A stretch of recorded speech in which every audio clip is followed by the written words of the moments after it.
বানাচ্ছি তড়কা। এর জন্য তড়কার ডালটাকে আমি সারা রাত ভিজিয়ে রেখেছিলাম। তারপর তড়কার ডালটাকে আমি সেদ্ধ করে নেব।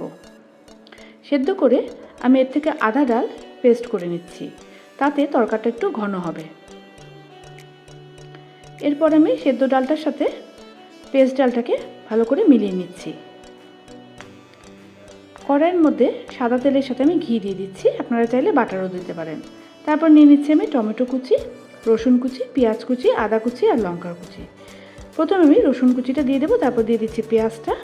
একটু ভাজা ভাজা হলে এর মধ্যে দিয়ে দিচ্ছি আদার কুচিটা, তারপর দিয়ে দেবো টমেটোটা, দিয়ে ভালো করে ভাজা ভাজা করে নেব আমি।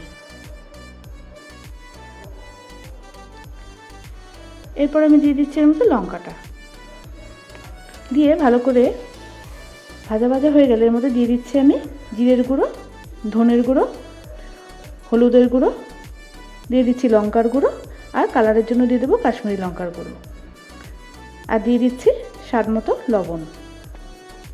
তারপর ভালো করে কষাতে হবে মিডিয়াম আঁচে।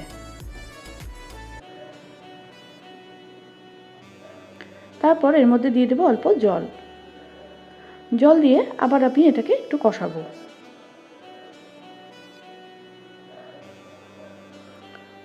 কষানো হয়ে গেলে এর মধ্যে থেকে যখন তেল ছাড়তে শুরু হবে তখন আমি দিয়ে দিচ্ছি পেস্ট আর সেদ্ধ ডালটা, যেটা আমি একসাথে মিলিয়ে রেখেছিলাম। এটাকে মশলার সাথে ভালো করে মিশিয়ে দিতে হবে।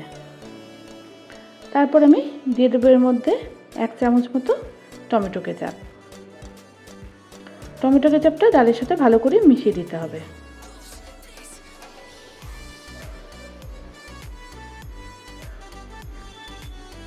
তারপর ফুটে উঠলে যখন ঘন হয়ে যাবে তখন গ্যাসটা বন্ধ করে দিয়ে আমি দিয়ে দিচ্ছি রসুন বাটা, দিয়ে দিচ্ছি গোলমরিচ গুঁড়ো, কাসুরি মেথি, আর দিয়ে দেবো ধনে পাতা কুচি,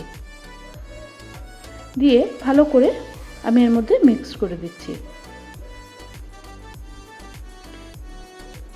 গ্যাস বন্ধ করে এগুলো দিলে এর ফ্লেভারটা খুব ভালো আসে। তারপর দিয়ে দিচ্ছি এর মধ্যে বাটার দিয়ে আমি এটাকে সার্ভ করে দেব। এটা রুমালি রুটি অথবা বাটার নানের সাথে খুব ভালো যায়।